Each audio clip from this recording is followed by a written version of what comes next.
Sonia's short, intense relationship with Javier had ended quick, over after just a few months, and at first she thought she lost the love of her life.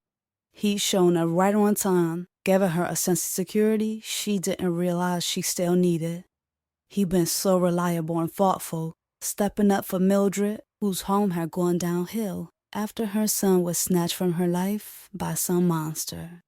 Then Javier provided Gloria with the comfort of knowing that Sonia was no longer out amongst the wolves, running around with the Ricos of the world. Somebody with his head on straight, and from a well-to-do political family who was promising to clean up the neighborhood that was scaring Gloria more every day. Sonia actually thought she found her knight in shining armor, despite Yanni's warning. She knew that Rico and Twin were some duds, but not her Javier. Months ago, Sonia just knew he had been sent to rescue her. But now she knew better. Yanni had been right the entire time. Javier left Sonia's heart in shambles, leaving her begging the God to heal her broken heart and get that boy out of her system.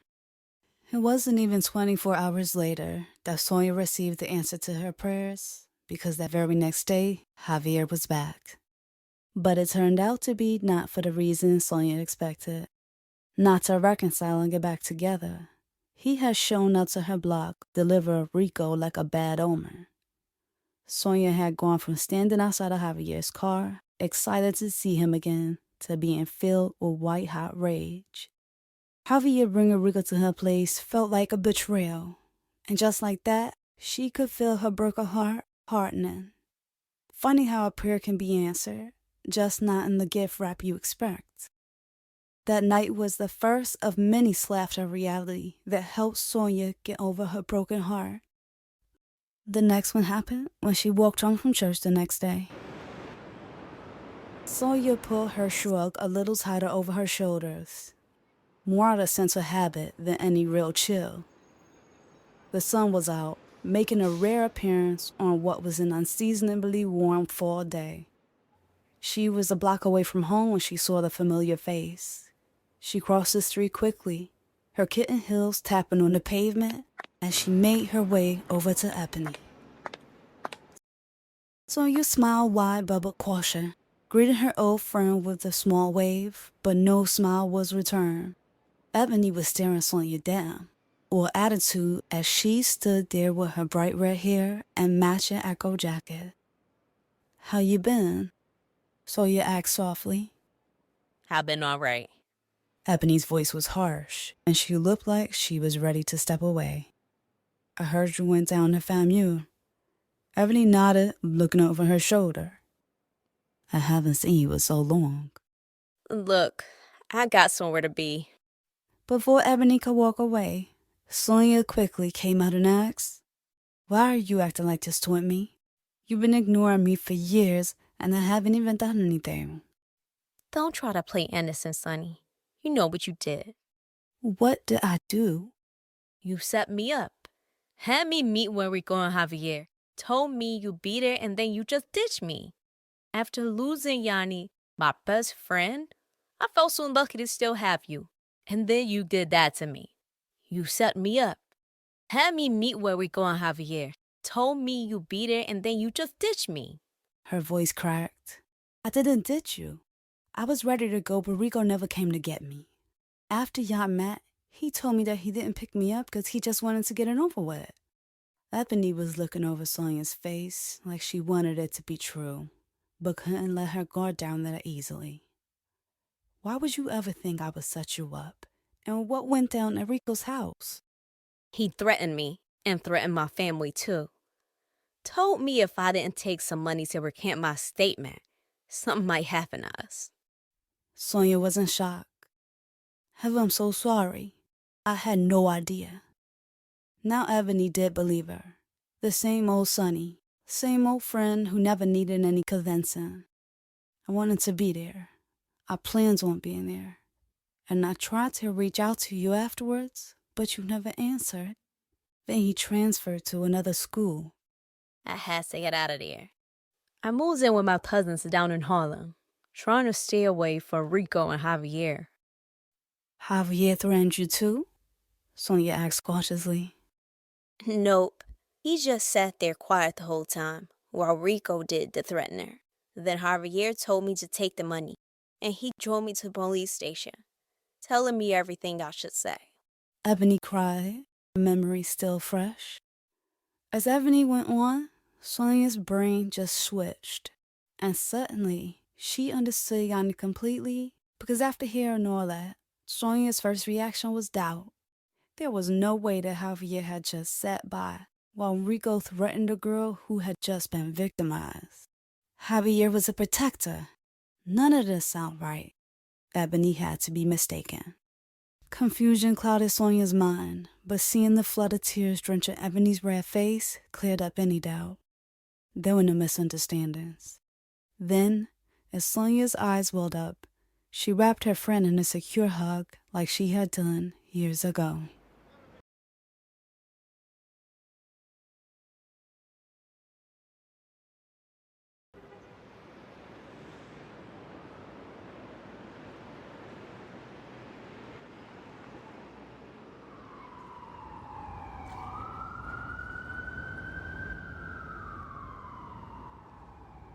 Later that night, Rico was posted up on Sonia's corner, dressed in urban camouflage. All black with his hood shadowing his face, faded him into the darkness. The only thing standing out about him was the red glow of his blunt each time he took a long drag. His eyes were glued to Sonia's front door. 20 minutes in the frigid October night felt like 20 hours, as the cold seeped into his clothes. Then the man finally reemerged onto her stoop. He looked somewhat familiar, but Rico couldn't place his face. He looked Italian, or maybe Middle Eastern, with wide eyes, dark hair, and olive-colored skin. The man was lingering on the stoop for a second, zipping up his jacket and flipping his phone open, pressing it to his ear. Finally, he stepped down the stoop, making his way up the block, with Rico following behind. Then Rico ducked behind the brick wall of an apartment building before rounding the corner to close in on them. But as Rico turned off of Charlotte Street, the man was gone, vanished in just a few seconds of Rico taking his eyes off him. He stared between parked cars and scanned the doorways of darkest storefronts as he stepped quickly up the block. But before he could make it too far, he was stopped in his tracks. The unmistakable feeling of a gun was pressed firmly against his back. "What's up? Why are you following me?" An unfamiliar voice asked, with cool calmness. I don't know what you're talking about. Rico grunted. "I saw you the second I stepped in the house. You didn't move in that spot in the corner until I left. And a couple of seconds ago, it looked like you were searching for me between those parked cars." Nate leaned to the side slightly, getting a look at Rico's face. Then to Rico's genuine surprise, the pressure on his spine eased up, and Nate stepped in front of him. Rico watched as Nate slid the gun into the front pocket of his hoodie. His demeanor no longer as guarded, but his hand never left his gun either. Then Nate said, with a hint of surprise, "He's Sonia's ex." Rico nodded. Then after Nate noticed Rico's confused expression, he explained. "You came by my office a couple years back. Had me close her father's case." Rico finally got a good look at him under the orange glow of the streetlight. The PR. He nodded. You working for Sonia again? Nate gave him a short nod. "On that case for your cousin, Lucky. You found Blue yet? They caught him out in Vegas. He'll be back in the city next week." The rest of the tension left Rico's shoulders as he processed the news, which was affecting him way more than he wished it had at that moment. Then he gave Nate a slow nod, saying, I'm about to go. Nate just watched him, his dark eyes following Rico. as he made his way up the street. As Sonia sat in class the next day, she realized the shift in her emotions over just a few days. There was a strange calm inside her now.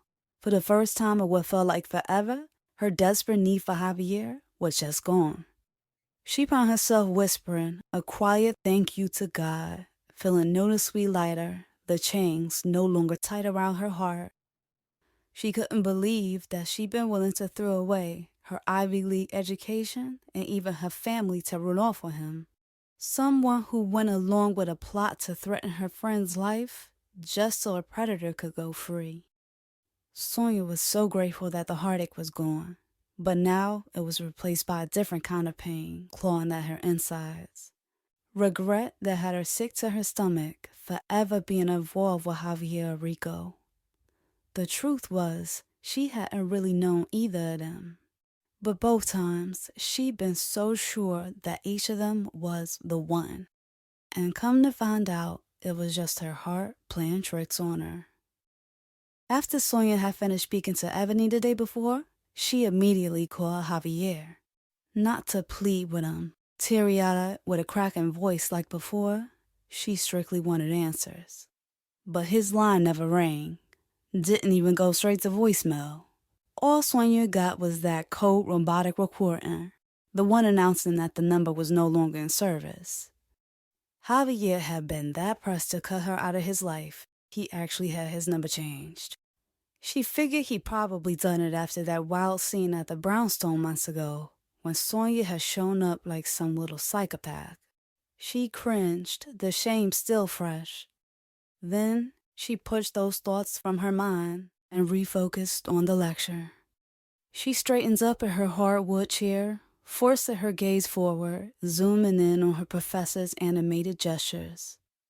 He was discussing Roman crucifixions, his face alive with energy, as his voice rose and fell with the dramatic cadence of a street preacher. Sonia's eyes locked onto his passionate performance, trying to latch onto his words instead of her own messy memories. Her professor usually lectured from behind his wooden podium, but today he was pacing slowly, and his voice, usually rich with an academic nuance, now carried a sharpness that had hushed the hundreds of students filling the tiered seats. He asked the question, did Jesus die on the cross? His dark eyes moving over the sea of young faces, most of them frowning in confusion. Did Jesus die on the cross? The scholars who study his life, regardless of whether they're atheist, Buddhist, agnostic, Hindu, Christian, it doesn't matter. They all conclude that Jesus died on the cross. The professor's voice sliced through the silence. Then the professor's gaze hardened, and with a focused intensity, he said, So we have excellent reason to believe Jesus died on the cross because all the records point to that. Plus, if you study the historical process of crucifixion, nobody ever, in the entire history of the Roman process of crucifixion, no one ever survived a full Roman crucifixion. And why? He paused, letting the question hang heavy in the air. Then he continued. Well, first there's a flogging process. And this flogging isn't light. It's not like caning. The flogging process went with a Roman flagrum. Now, if you understand what a flagrum is, it's a whip that has 6 leather cords that come off of it. And each of those leather cords has leather balls at the end with shards of bone and metal dumbbells. As a person would be whipped, this whip was designed to cause extreme vasodilation on the skin. You have those metal dumbbells there for that reason, to bring pain receptors to the surface. And those shards of bones would latch into the skin and rip it off. So you would bleed more blood than you otherwise would. A couple of students winced while Sonia shed tears. That's how this whip was designed. Oh, this whole process of crucifixion was designed to be as painful, as torturous as possible. This was reserved for the most treacherous criminals, not a common criminal, the worst criminal. It was also said that arteries and veins were laid bare during the process of flogging, that people's intestines often fell out because their abdominal wall was ripped open. His eyes scanned their now visibly uncomfortable faces. This process of flogging would often leave someone devoid of skin. Their skin would be falling off in ribbons. As they're carrying the cross, they're not carrying it with a loincloth on, with skin on their body. No, their skin's hanging off in tatters, and they're naked, made to parade through a group of people. And once they're finally nailed on the cross, they're nailed through the interosseous space here between the radius and the ulna. Then you're nailed through your feet. A 7-inch nail goes through both your feet. Why? Because if someone were just to hang on the cross, they would have no way to breathe out. As they sink back down, they breathe in and they'd have to push to breathe out. It's to prolong the torture. It's to prolong the death. And when they finally wanted to kill you, they'd break your knees so that you couldn't push up anymore. And you'd asphyxiate and die. Hearing the final gory details and the brutality of it all made Sonia ill.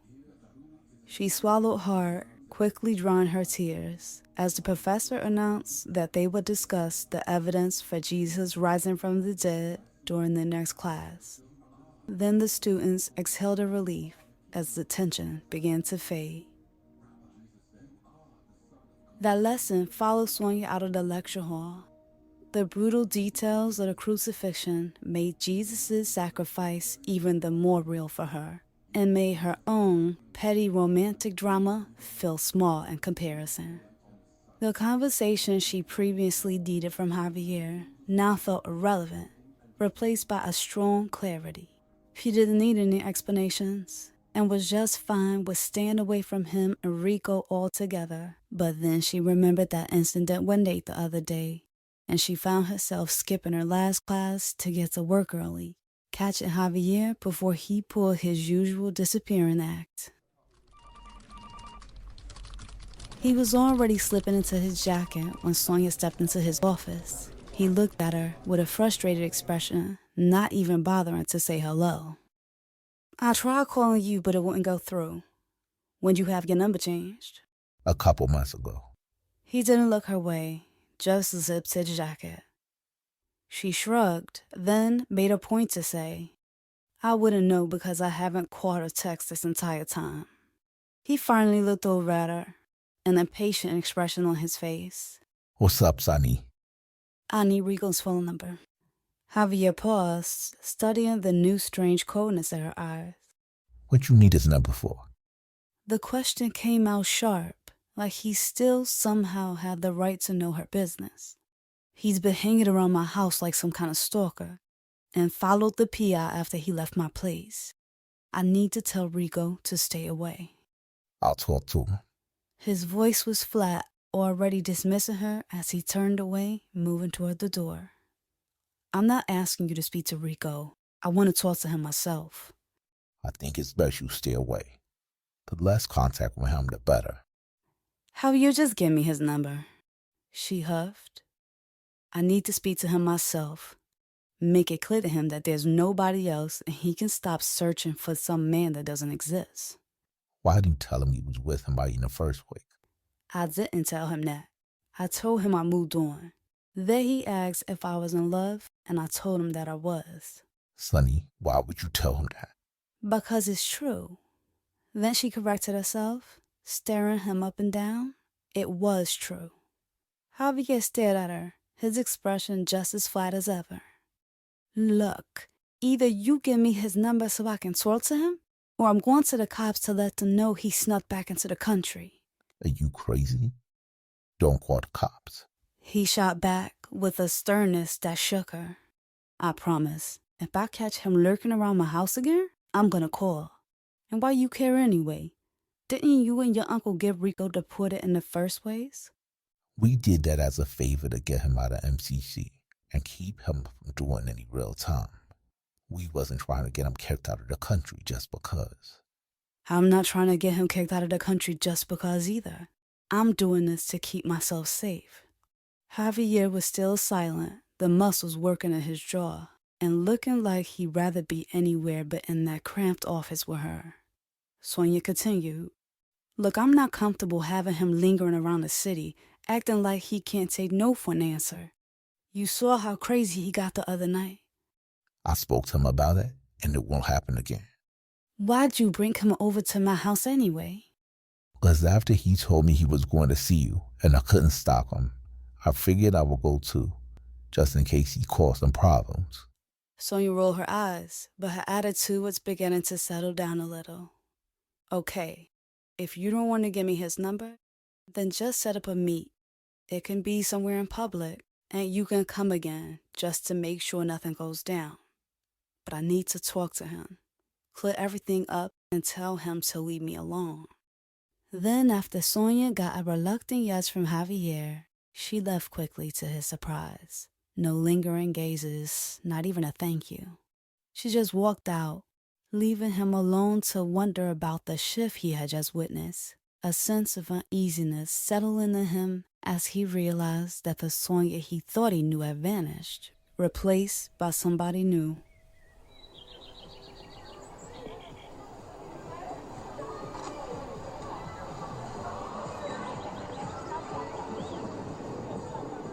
A week later, true to Javier's reluctant word, the meeting was on.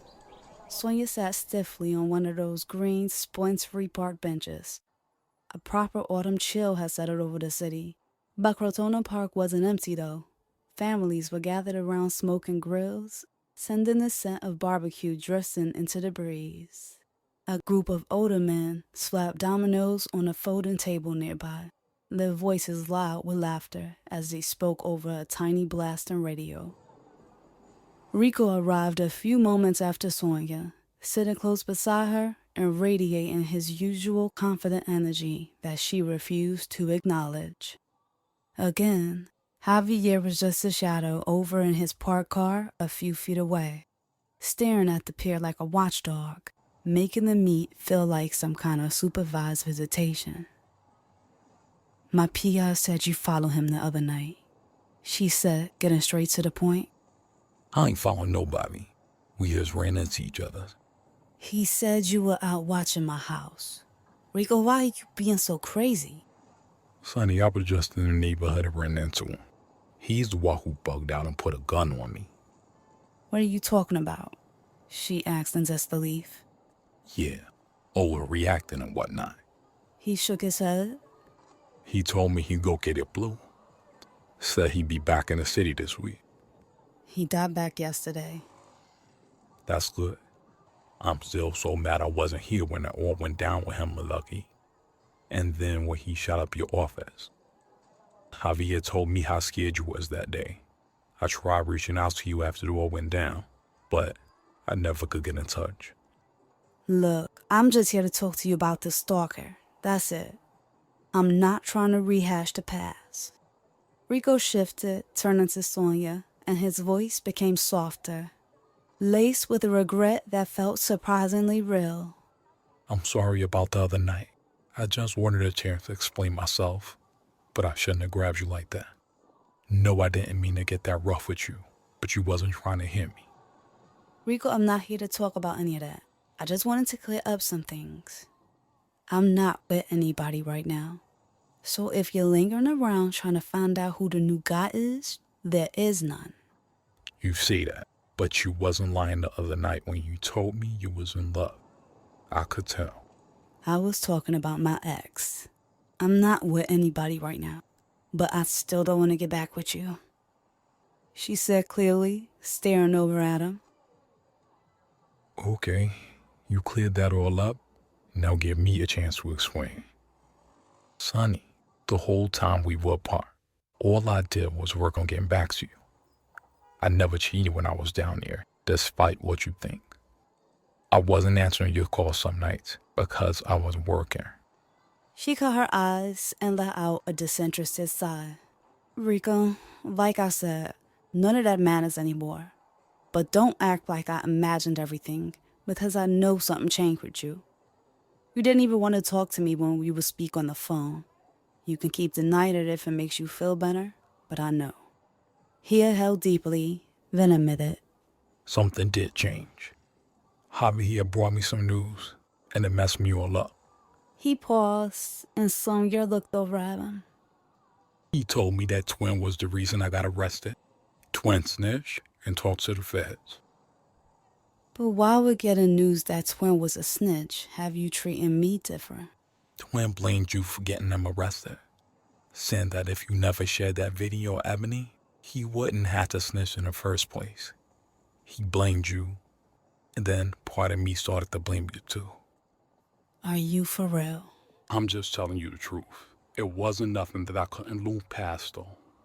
I just needed some time to get over it. But I shouldn't have kept you at an arm's length. That was wrong. He stared at her with intensity. So that's why you were fine with strapping those drugs onto me.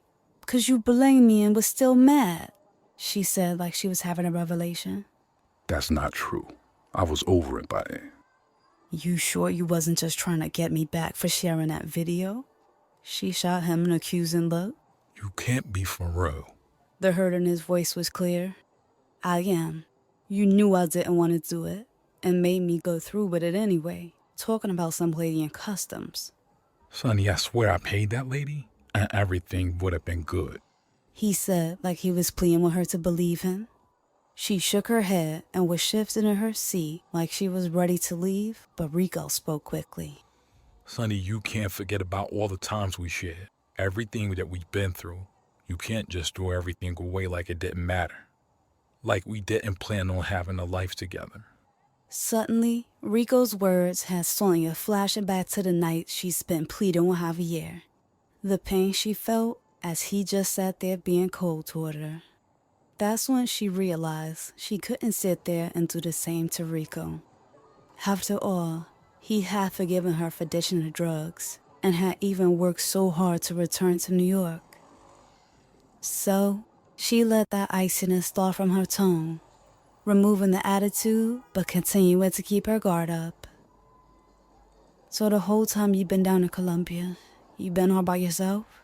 She asked with a kind thoughtfulness. Rico noticed the shift in her tone, and his eyes lit up with hope. Not the whole time. I got with a couple of girls after you left me, but nothing serious.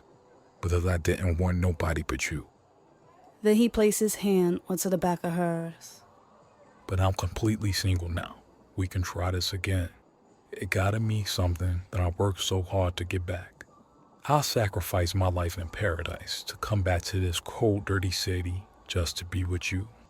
He smiled, that old familiar charming smile that used to make her melt. And Sonia, against her better judgment, felt her guard lowering just a little. A tiny smile formed to her lips, and Rico got a glimpse of his old Sonny peeking through. Meanwhile, in the car, Javier watched the scene in disbelief. His sole reason for being there, player chauffeur, was just to act as referee, make sure Rico didn't lose his mind and flip out again. But the script had flipped on him. Now they were the cozy couple on a bench, Sonia's earlier ice melting into something warm and soft, with Rico's hand resting on hers.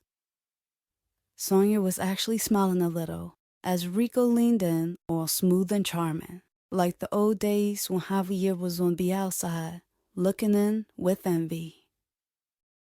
Javier's muscles were jumping in his clenched jaw. This wasn't how it was supposed to go down.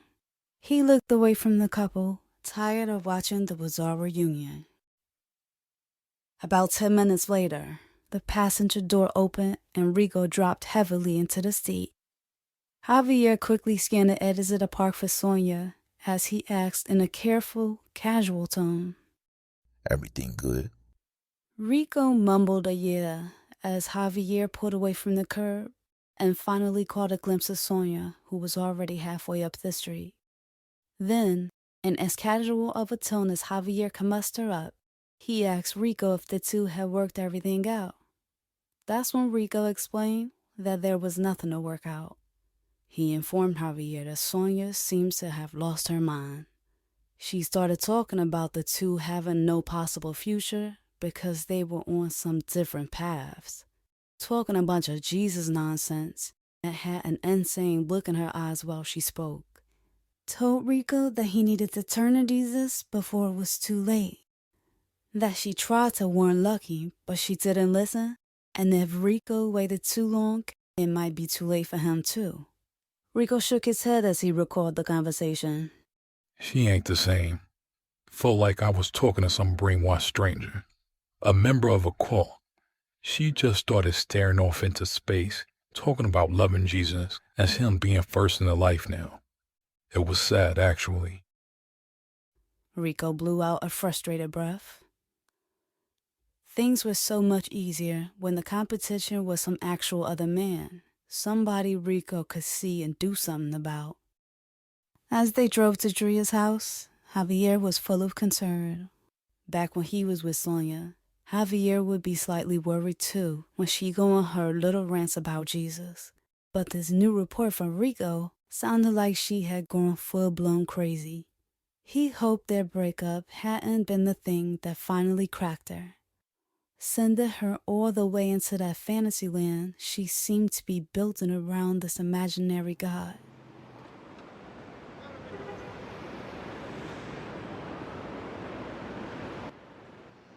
Later that afternoon, Sonia was at Tony's. Saturdays out in Queens had become the regular.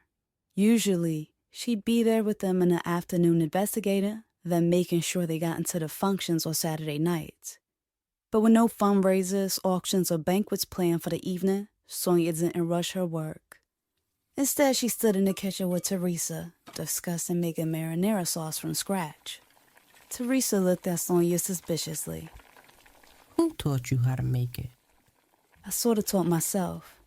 Just followed the directions in the cookbooks. But I couldn't find a recipe for that pasta con lasarda. She laughed. I told you were going to love it. I'll teach you how to make it. She smiled, giving her a nod as Tony called into the kitchen. Teresa, stop talking Sonia's ear off. She's not over here to help you cook. We need to get some work done. Then Teresa followed Sonia into the dining room, hand on her hip asking, What work?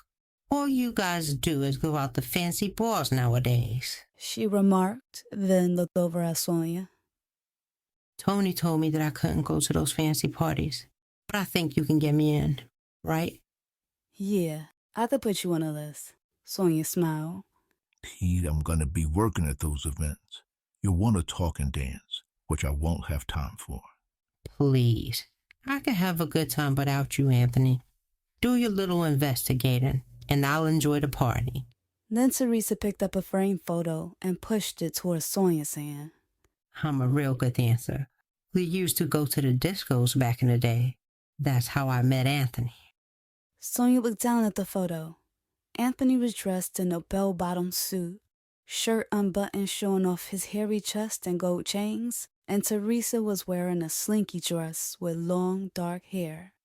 He used to be cute, right? Teresa smiled. Hey, used to be cute? Tony asked, pretended to be hurt. Teresa walked over to him, playfully pinching his wrinkled cheeks.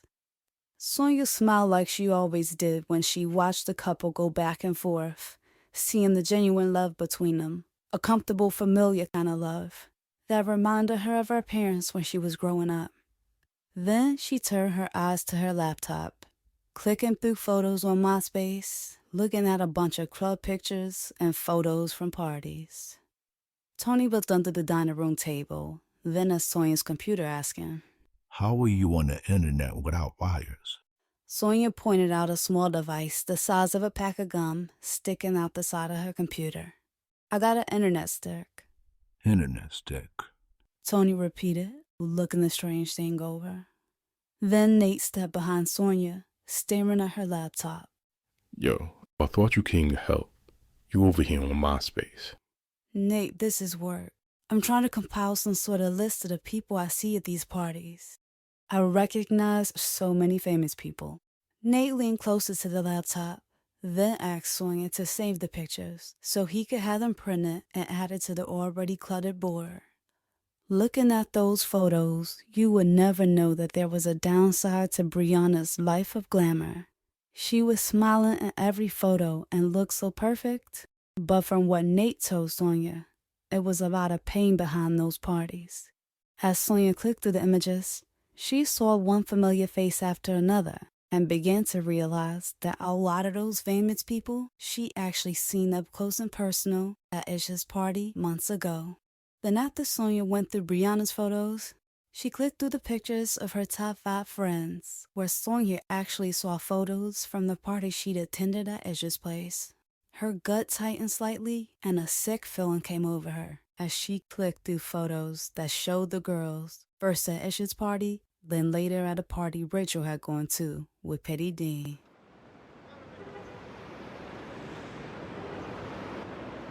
Sonia and Nate left the house around 6 o'clock, but during that time of year, the sun was disappearing earlier and earlier, and the day had already turned into night. Nate's eyes were scanning the street, like he half expected Rico to be lurking somewhere in the shadows. "Where's the car?" Sonia asked. "Or do you want to catch a cab?" Come on, we can catch a train to my place, and I can drive you home from there. "You got a car?" she asked with surprise. Yeah, I don't drive it too much, but it'd be safer that way, instead of us being sitting ducks in the backseat of a cab. "Nate, I told you, there's nothing to worry about with my ex anymore. I spoke to him." When somebody is crazy enough to stalk you, you can't underestimate them. Don't let your guard down. He said sternly. She sighed dismissively, but glanced across the street, scanning the block as they walked. "Were you scared the other night when you realized he was following you?" Nah, it wasn't the first time I done followed, and it won't be the last. He shrugged, looking over at Sonia. "You got a gun?" He nodded. In this line of work, you gotta stay ready. I got some stuff in the house I want to give you. Some tasers, pepper spray. You need to be holding something. She nodded as they climbed the steps to the L. On their short train ride, Nate went over a bunch of different ways to shake somebody when being followed, telling her to stay near the subway doors so she could hop off the train last minute, then back on if she needed to, explaining with great seriousness that in their line of business, getting somebody off your trail sometimes was a matter of life or death. Sonia nodded, taking mental notes as they emerged from the train station onto a quiet block. There, Nate seemed more at ease, confident that there were no ex-boyfriends to look out for. Sonia pulled her coat tight as a gust of icy wind cut through her clothes. Then she asked, "When are we moving into the new office? I thought you signed at least a month ago." You tired of eating Teresa's cooking? "No, I'm just wondering." I've been making sure they've been moving everything in. The furniture, new equipment. It'll only be a few more weeks, but trust me, I'm trying to get everything in order as soon as possible. Maybe then we can get stuff done and you won't spend half the night talking to Teresa. He joked dryly.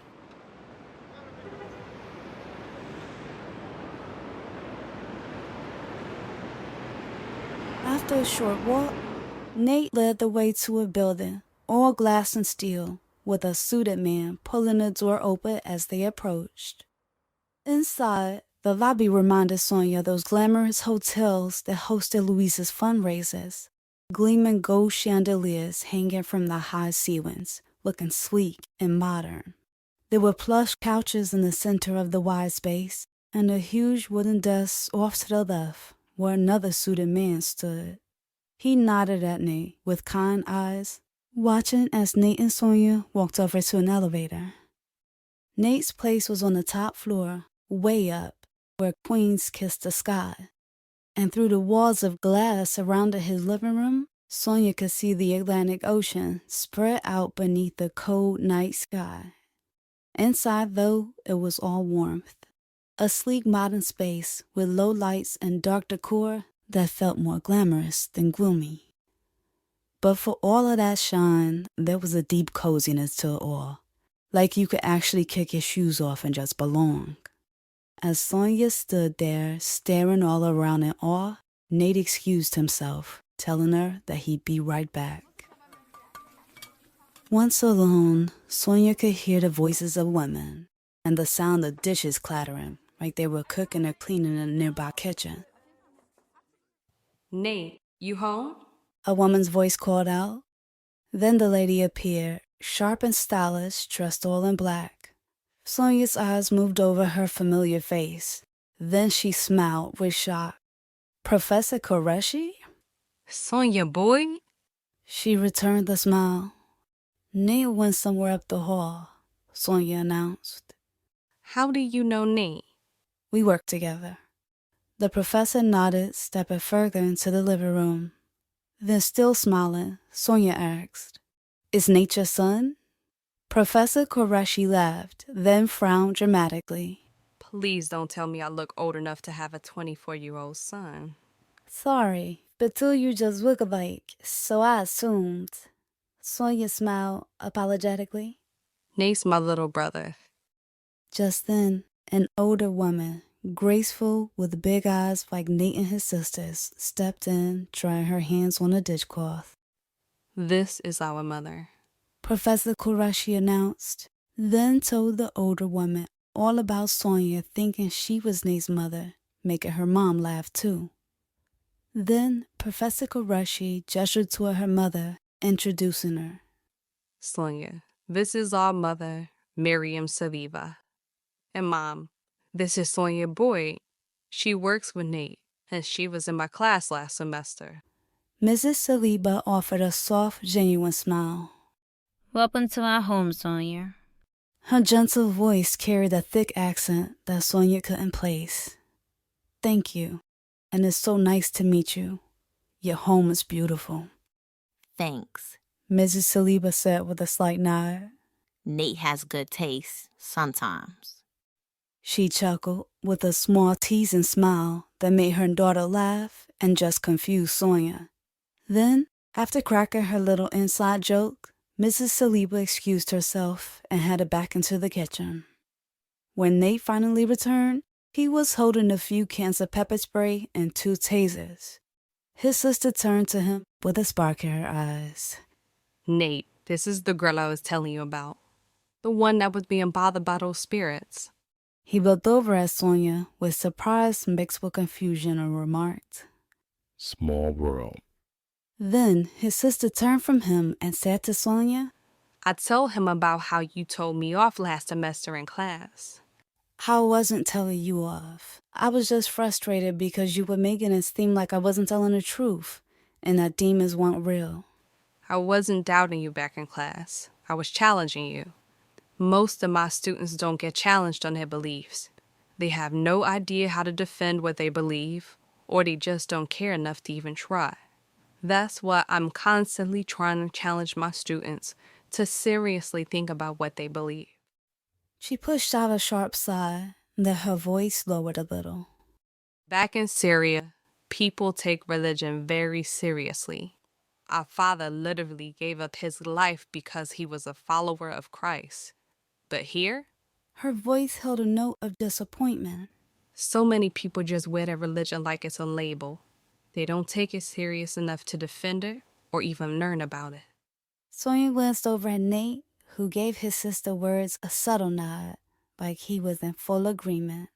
Then Professor Qureshi's eyes softened as she stared at Sonia. You were so passionate, though.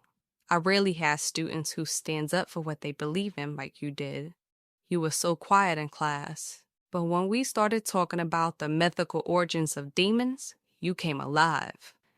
And whenever we were discussing Jesus, you were on fire. That's why I had to tell my family about you. I was so excited to see a student who cared. I was disappointed to see you weren't in my class this year.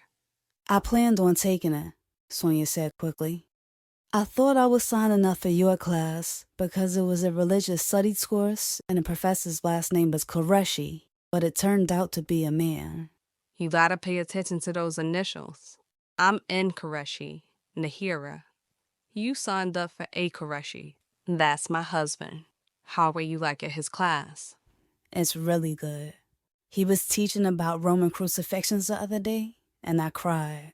Nahiri nodded. He does get really graphic with it. I had no idea it was that brutal. Sonia's voice softened, the memory still affecting her. In church, we just talk about Jesus being nailed to the cross, Sometimes they mentioned that people hit him, spit on him, pulled out the hairs from his beard. But all that other stuff, her voice trailed off. And for a second, she looked like she was about to cry all over again. After another 30 minutes of chatting and a short introduction to their little sister Nisha, Nate finally managed to tear Sonia away from Nahira, who was still enthusiastically talking her ear off. Warm goodbyes were exchanged. Then, with a sense of their easy hospitality lingering, Sonia followed Nate into the quiet elevator, and after a swift ascent, the doors opened to the wide expanse of the underground garage. Nate led the way past rows of gleaming cars until he stopped beside one that made Sonia pause. It was a beautiful brown Bentley, and under the garage's low lights, its flawless paint job looked glossy and immaculate, like it had never been touched by a drop of rain or speck of dust. With a soft click of the remote, he unlocked it, then opened the passenger door for her, his silent, gentlemanly gesture catching Sonia by surprise. As she slid inside, the rich scent of aged leather enveloped her. Then Nate closed the heavy door, with a solid, expensive thud, shutting out the garage's chill. As he pulled off, Sonia sank deep into the cognac-colored seat, the leather unbelievably soft beneath her, cradling her, and feeling more comfortable than the coziest couch she'd ever sat on. His car felt like another world, just like the condo. As Nate drove Sonia from his luxury high-rise by the ocean and his big-shot Bentley, she wondered not for the first time that night how he could afford the car and insane place back in Queens. He claimed that work at the firm that summer had been good, but she knew it couldn't have been a Bentley and luxury condo good. Sonia had been learning lately not to ask people too many prying questions about their finances. When they wanted you to know, they share. And when they were vague or silent about it like Nate was being, that usually meant the topic was off the table. He wasn't the type to just chat you up and reveal anything about himself. Nate was all business, always serious, always focused. "This car is so nice," Sonia started, unable to help herself from prying. Thanks. "Did you just give it?" No, I bought this almost 5 years ago. Sonia was even more confused now. Nate bought a Bentley when he was 19? It seemed like the more she learned about him, the more of a mystery he became. But before she could pry any more into Nate's finances, he was giving her instructions on how to stay safe and watch her back, explaining that she should put one can of pepper spray in her purse, one in her jacket pocket, and attach the third to her keychain. Opt for the pepper spray instead of the taser if she could, because if she was close enough to her attacker to use the taser, it could already be too late. Nate, I spoke to my ex, and I'm telling you, he seemed to understand that it's over, that he needs to move on. But still, be careful. He said with a genuine plea. "I will, but honestly, you seem more worried about all this than I am." I think you need to start worrying a little bit more. He said sternly. You move like you didn't get shot a few years ago, and the shooter is still free. Now you got a crazy ex stalking your house, and you acting all nonchalant about it. She shrugged, sinking back into the plushes of her seat. "I guess I'm just tired of living in fear, you know?" You just seem a lot different than when you came to my office. "That's because now I'm letting go of the fear, and I'm putting everything in God's hands." She smiled, and silence fell between them again. Then she started to laugh. "I still think it's so crazy that Professor Qureshi is your sister. She was my favorite instructor." And it sounded like you were her favorite student. He looked over at her again, quickly this time, then back at the road. What was all that y'all was talking about? Demons and spirits. Sonia took a deep breath. Rico was heavy into Santeria, and I started going to his bruja, you know, a witch. She started getting me to do all these little rituals. Then things just started going crazy around me. weird noises, and shadowy people in my house. Plus, a bunch of other stuff. So that explains your haunted house. Sonia laughed, completely forgetting that Nate had been around to experience the strangeness a couple years ago. You remember that? How could I not? It was like somebody was right there in the room with us that night. They still bothering you? Nate looked over at Sonia, who had the biggest smile he'd ever seen from her. Then she replied, "Not at all." Sonia sat alone at another stiff banquet, poking at cold pasta and plotting her escape. Then as she glanced up from her plate, her eyes met with Javier's. Even though she had caught him mid-stare, he didn't do that quick look-away thing that most people do. No. His eyes lingered for a while, before he slowly turned his attention back to the money men standing around him. After Sonia dragged her gaze away, she scanned the ballroom for Nate or Tony, instead noticing the familiar ball of energy that was Jasmine, cutting through the crowd and quickly heading toward the door. Then Sonia called out to Jasmine, waving her over. "You leaving already?" Yeah, I'm going to the party at Isha's place. "I'll come too." Jasmine raised an eyebrow. You sure you want to hang out with Rachel and Ish? Sonia gave her a cool shrug. "I'm past everything that happened last semester. Let's go out and see some stars." Sonia plastered a fake smile on her face. Surprised, Jasmine gave her a nod, then told Sonia she'd get that stuff from the coat check. Sonia's eyes drifted back toward the spot where she last seen Javier, but he and the businessman were gone. She scanned the room again, then Nate sat down at her table. "Hey," Sonia said, managing to smile a little, but Nate's expression remained serious as he gave her a quick nod. "Did you find anything?" As soon as he started to answer, Javier stepped over, interrupting him and asking Sonia if he could speak to her alone. She nodded, then gave Nate a quick sorry before leaving out.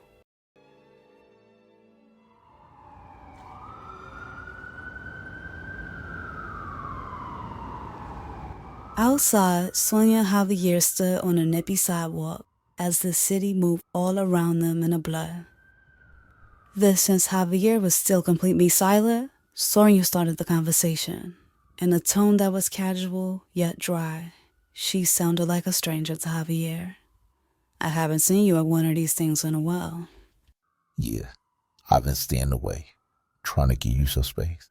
He stared into her eyes. I only came here tonight to speak to you. Make sure you was all right. I figured it would be fine, since you told Rico you were over your ex. "I meant what I said. I'm over the both of you." The sincerity in her voice stung Javier. "And I realize now that I shouldn't have been dealing with either one of you in the first place. So yeah, you don't have to skip these galas or leave work early to avoid me. I won't be popping up over your house like a crazy person anymore. All that is over." She laughed a little as she said the last part. I wasn't worried about that. He assured her, eyes connected with hers again. I am worried about you, though. Rico said you seemed off. You sure you okay? She nodded. "I haven't felt this good in a real long time." He studied that strange little smile of hers. So you feel like this because of Jesus. You was always talking about him before. So what's different now? "I think I wasn't as serious about my religion as I should have been. If I was, me and you never would have been a thing," she said simply. You said that already. "Sorry. I'm not saying it to be mean, but it's the truth. I would have avoided so much pain and heartache if I hadn't gotten with you. And Javier, I was in so much pain," she said with sincerity. Then her lips spread into a wide smile. "But I prayed, and God heard me. I asked him to heal my broken heart, and he did." Javier stared at her with pity, seeing what Rico meant. Sonia's eyes were tearing up, and she was smiling like a crazy person. Javier was still thrown off. She gone from staring into his car cheesing and about to blow up his spot just 1 week ago to this. The change in her just seemed so sudden and so drastic. He wasn't buying Sonia's explanation for her new cool demeanor. To get it serious about Jesus had her acting this differently after just 1 week.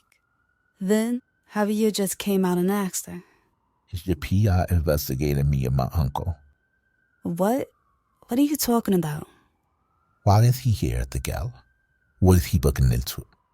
He could see her genuine confusion.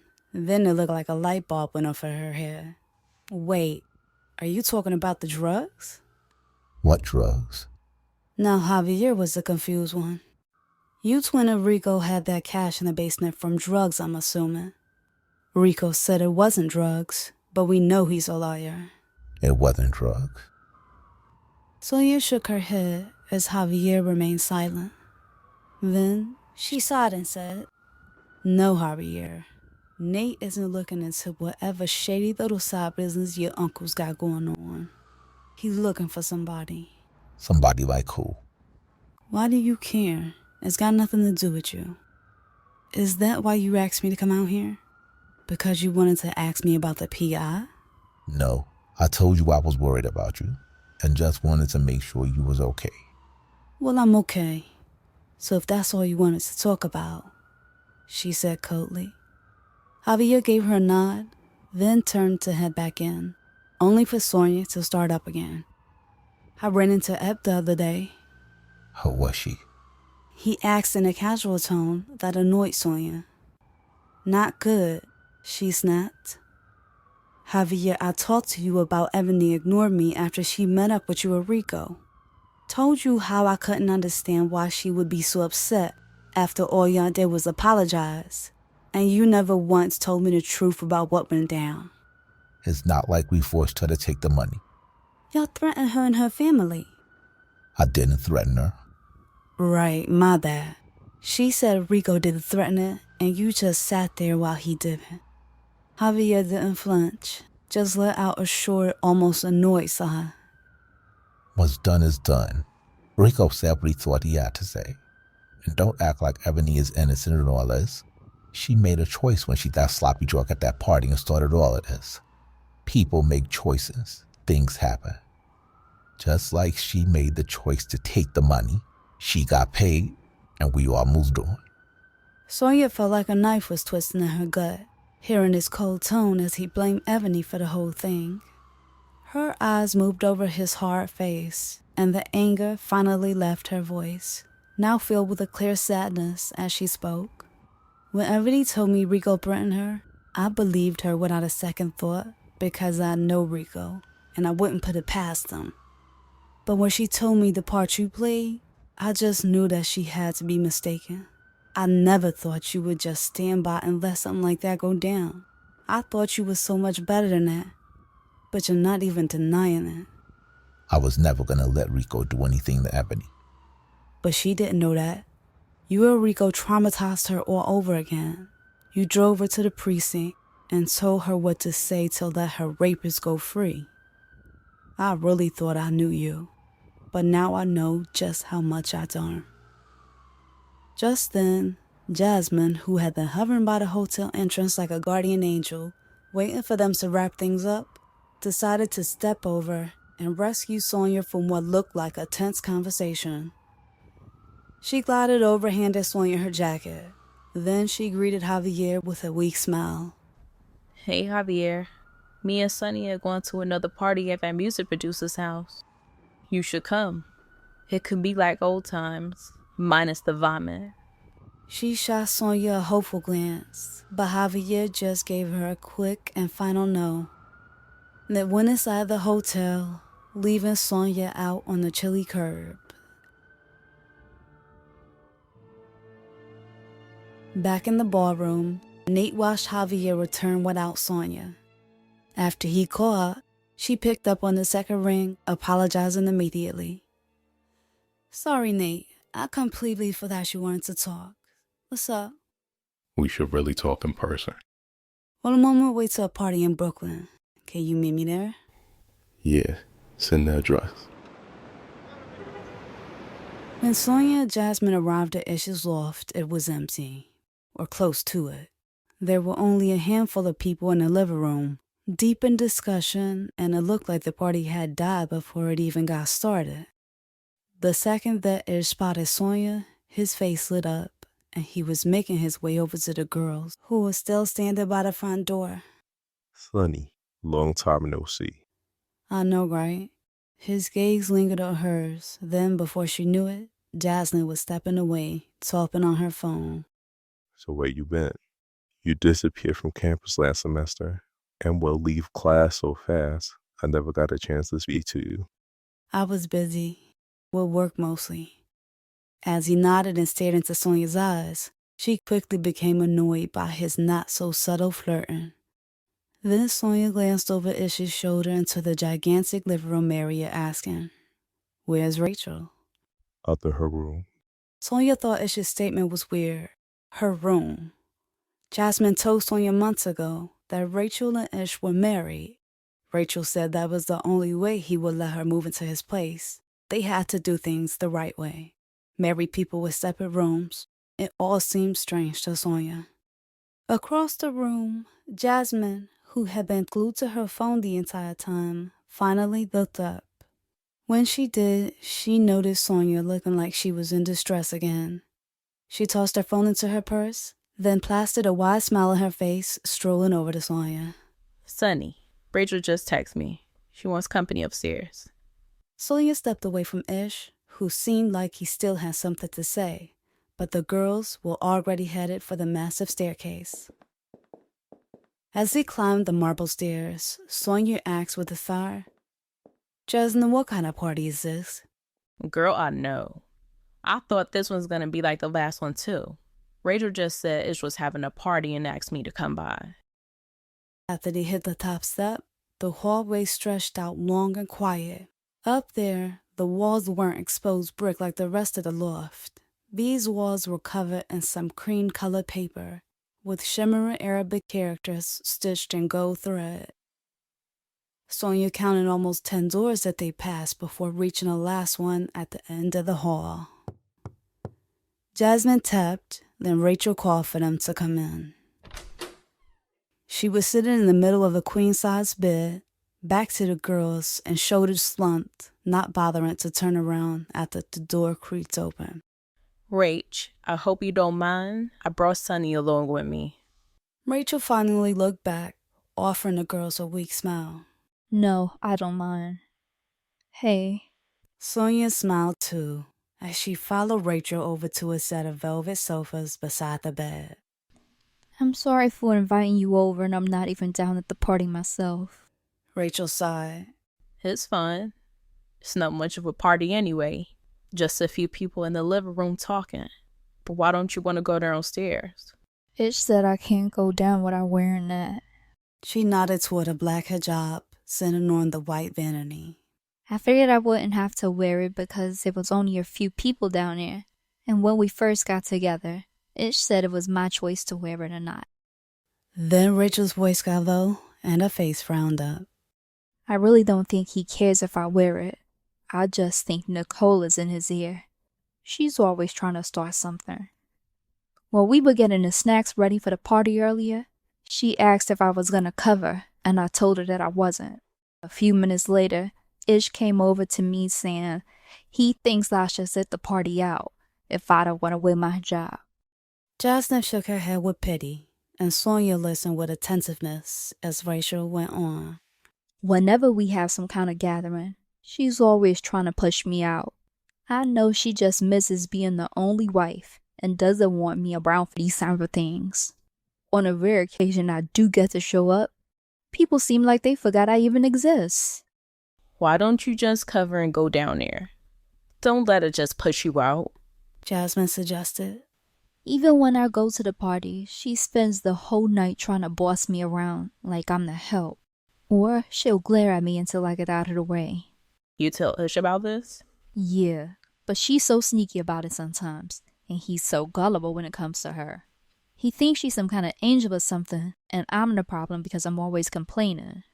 So I just started keeping it to myself. Then Rachel revealed something that apparently she'd been keeping even from Jasmine.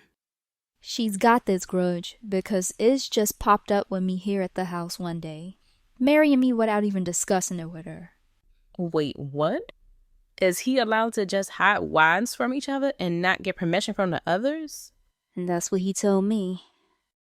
Nope, this all sounds crazy, Jasmine said, standing up from the couch heated and shaking her head. Then Jasmine looked over at Sonia and asked, Is it true what Ish said about him being able to marry whoever and not having to tell his wife first? Sonia nodded. Yeah, it's true. Husbands don't need to discuss adding other wives, and they can keep the other marriages a secret the entire time if they want. Some people suggest talking to wives first to avoid the drama, but yeah, the men don't have to. Rachel nodded slightly. I forgot.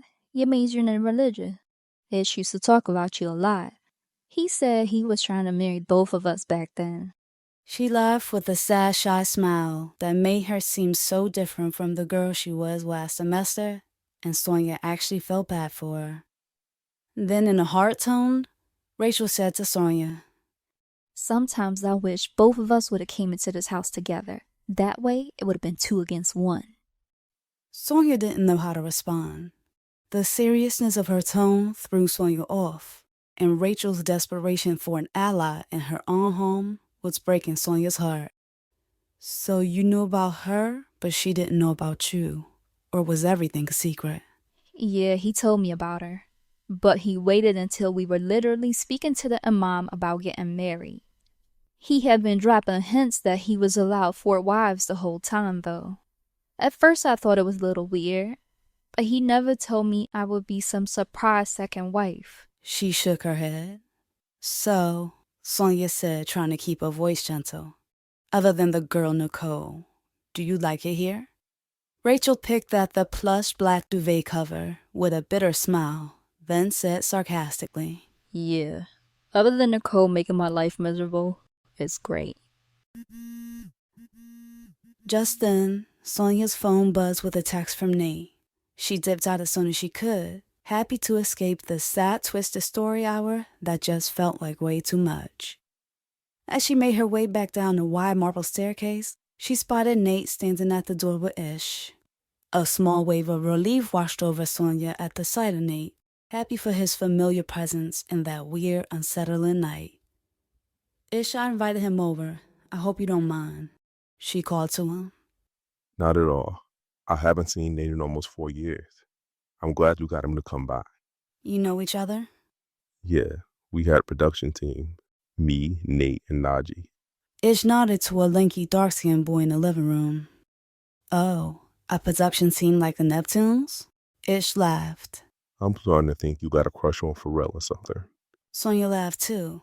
No, it is just my only point of reference. Nate stared from Sonia to Ish with a curious look on his face, the two seeming very chummy and familiar. Then his attention shifted to someone stepping into the foyer. A thin, brown-skinned girl, beautiful enough to be a model if she wasn't only 5'2". It was Nicole, the queen of the loft, wrapped up in a black scarf. Her chin was lifted high, with an air of confidence as her eyes moved over Sonia. Might she suspected Ish was trying to move her into the house too. Then, without hello or how are you to Sonia, Nicole shifted her focus to Nate, speaking in a cold tone. Hello, Nathan. What's up, Nikki? Nicole slapped on a fake wide smile as she leaned in close to Ish, gazing up at him as he started to speak. Nicole, this is Sonny, a friend from school. His tone was borderline flirtatious. Both Nate and Nicole must have noticed it too, because now they were looking from Ish to Sonia with suspicion. Sonia gave Nicole a weak hello, and Nicole just offered a stale smile. Then that lanky boy Najee called Nate and Ish into the living room. Sonia was getting ready to follow the boys, but as she started to go, Nicole started up again. Her fake smile was gone now, and she had a new roughness to her voice. So how y'all know each other? Sonia was confused. Ish had already told Nicole that they went to school together. Sonia figured Nicole must have been trying to catch her husband in some sort of lie. We had a couple of classes together. Not Ish. I'm talking about Nate. Now Sonia was even more confused. We worked together. So you're not his girl? Sonia shook her head, then noted Nicole's look of satisfaction and relief. Sonia had felt sorry for Nicole a few minutes ago, as she stood clinging to Ish and staring Sonia down, figuring Nicole was worried about Ish adding yet another wife, but all along, Nicole was jealous over Nate.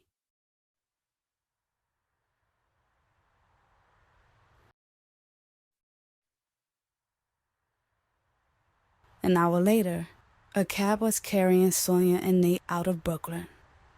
As a light breeze blew through her cracked window, Sonia felt light with relief, happy to be out of the drama-filled loft. She turned to Nate, who was gazing out of his own window, the city lights reflecting in his eyes, looking like he was lost in thought. Then with a small smirk, Sonia asked him why he never told her he used to be a music producer. He gave her some casual response, telling her it just never came up. Again, the more she got to know him, the less she knew. Sonia asked why he left the music industry to become an investigator, and he told her a very vague story about how his old boss had been suspected of a crime. Nate set out to prove his innocence, and as he looked into things, he realized that the cops in the city seemed to have a hard time doing their jobs. That's when he decided he'd be there for the people who were looking for answers with no one to help. So you gave up your career as a music producer to help people. Sonia smiled with admiration. Nate shrugged it off like it was nothing.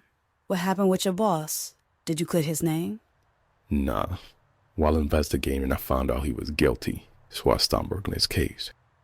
The cops ended up dropping the charges, so it turned out they didn't need my help anyway. But it's a good thing you started that investigation. Because of it, you're helping people and change your lives now. Yeah, that's a good way of looking at it. There was silence for a second. Then Sonia said in a light, warm tone, I can't believe we know so many people in common. It's like we're connected in a bunch of weird ways. He nodded without looking over at her. You think everything in life happens for a reason?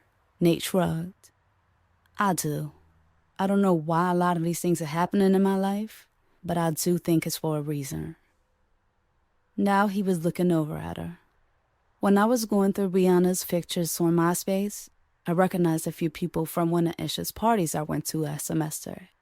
Then earlier tonight, my friend Jasmine told me that Ish was having another party. And I had an idea. We start going to these events and speaking to people. We can be real casual with it. Make some connections, maybe. Nate frowned and shook his head like he didn't like the idea at all. Come on, we can find out who's throwing these creepy after parties, then see who's connected to Finkelstein and that mystery man with the dark hair. Nate looked from Sonia to the cabbie, and Sonia rolled her eyes, lowering her tone. Tonight there wasn't anybody at Ish's party, but I'm telling you, the last time I was there, half the people on that list was in this house. I still know people in the industry. I'll see if any of them heard of these parties. We'll get the info that way. We don't need you hanging around a bunch of predators to solve the case. Then after a few moments of silence, Nate asked, What's up with you and Ish? Was he your mystery boyfriend out in Brooklyn? The one sending calls all the time. Sonia frowned. What? No. We just had some classes together. I noticed that the two of you seem real familiar. He shot her a suspicious look. I'm just saying. Seemed like there was something there. Trust me, there's nothing there. She made a face. Me and Ish were getting to know each other last semester, and I did like him. But as soon as I found out he was trying to marry me and another girl at the same time, I shut that down quick. Sonia sat back, staring ahead as she mumbled. He never even told me he was married back when he was trying to talk to me. I just found out about Nicole tonight. Is Nicole your ex? He nodded. Then Sonia turned at the waist again, intrigued. Did she leave you for Ish? No, I broke up with Nicole, and they got together later. You know she still got feelings for you, right? He shrugged, his expression unreadable, and Sonia continued on. Nicole started grilling me when you and Ish walked away. She was asking if I was your girlfriend, acting real jealous and possessive, like she doesn't have a whole husband who she needs to be worried about. And did you know that Ish married his other wife behind Nicole's back? Nate shook his head, looking like he was all of a sudden concerned for Nicole. Sonia lowered her tone. Yup, he added a second wife to their marriage and didn't even tell her first. That's probably why she seems so rude and angry. Angry and lashing out because she's in a bad situation. I feel bad for her. The concern lifted from Nate's face, replaced by something else. That's considerate of you, but that's just Nicole. She was that way before marrying Ish. Well, she couldn't been all that bad. You used to deal with her. Sonia smiled. Or was it just a physical thing? She is really pretty. It wasn't just physical. You're right. She wasn't all that. How did you two meet? Was she some sort of video vixen? He shook his head. I worked for Nicole's brother. He owned our label, Diamond Cutter Records. Sonia sat in shock. Nicole's big brother was Jay, the most famous rapper turned music exec in the industry, who was now mostly living out of the public eye after he was accused of murder a few years back. After a few minutes of silence, Nate asked Sonia, So if Ish wasn't your mystery boyfriend in Brooklyn, who was sending you calls all the time? His name is Javier. He's the one who came up to us at the gala tonight while me and you were talking. Luis's nephew? He asked, voice tinged with concern. Yeah, Sonia said with surprise. How'd you know he was Luis's nephew? Did you speak to him? Did Luis introduce you? No. I found that out through the investigation. You're investigating them? Nate's eyes moved from Sonia to the cab driver. Then he explained that he would tell her everything when they got to her house. For the rest of the short ride, Sonia was on pins and needles, and it felt like a little cab was driving at a snail's pace. When they finally arrived, she let out a breath she didn't realize she had been holding in. What's going on, Nate? Instead of speaking, Nate lowered his eyes like he was thinking. Then, in a careful tone, he explained that Luis was the reason her father's killers walked free. Nate's contact on the police force finally got someone to talk. Luis paid detectives to fumble Gary's investigation. Nate's guess? Luis was a cleaner, the man behind the scenes who made cases go cold and charges disappear. Sonia sat down on the cold concrete steps a little too hard, her tailbone stinging after she flopped down. Then she asked in a weak voice, who is he covering up for? That I don't know. I'm sorry, Sonny. Her head began to spin, and her mind raced with possibilities. Luis and Rita claimed Sonia was like family, and she thought those two were the best thing that happened to her in years. Had Luis suggested Rita hire Sonia so he could keep an eye on her? Did Rico and Javier know about all this? She couldn't settle her thoughts, and she didn't snap back to reality until she felt Nate's hand wrapped securely around her wrist. His grip was firm and confident, the warmth of his touch holding a protective strength, as he looked down at her with real concern, asking if she was okay. She nodded slowly, still in a daze. Then noticing that Sonia was starting to shake, Nate draped his heavy wood coat over her shoulders, telling her slowly to take a deep breath. Her thoughts were moving a mile a minute as more stuff came to mind. Earlier tonight, my ex asked me if you were investigating his uncle. What did you tell him? I told him no, because I didn't think you were. You don't think it was weird that he asked you that? At first I did, but I figured he was just worried that you were looking into his uncle's little shady side business. And what is that? I thought it was drugs, but he denied it. So I guess it's what you said. shutting down investigations for killers. She shuddered, suddenly filled with anger. Then, Sister Gandy's words about God protecting us when we don't know we need it were highlighted, like a bright light shining right on Javier. Sonia's mouth was moving as she thought, mumbling to herself, while Nate looked at her concerned.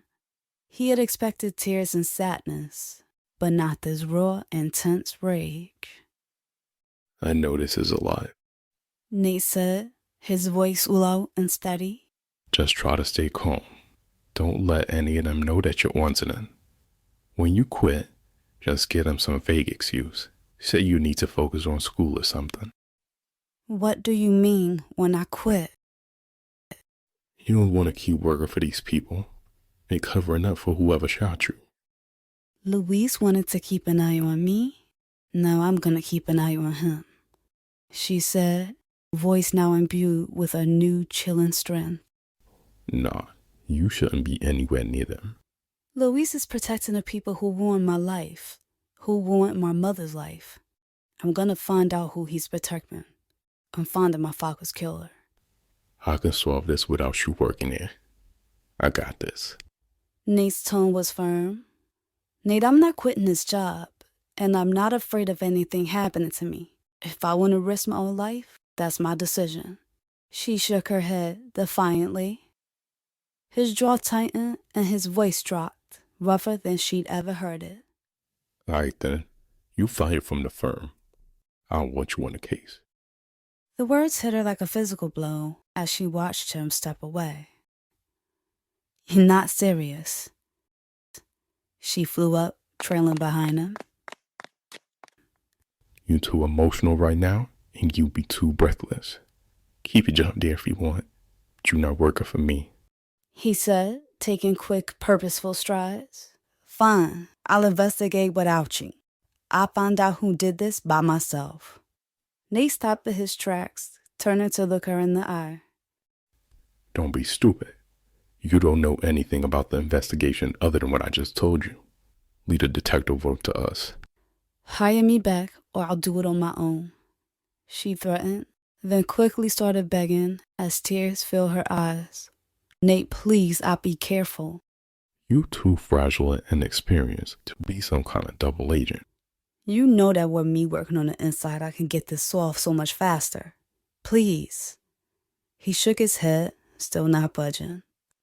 I promise I'll be careful. You can't fire me. Her voice cracked. Nate stared into her red eyes, wishing her tears weren't affecting him so much, softening him slowly as he stood there actually considering her insane plan. He pushed out a heavy sigh, knowing whatever decision he made, things weren't going to end well.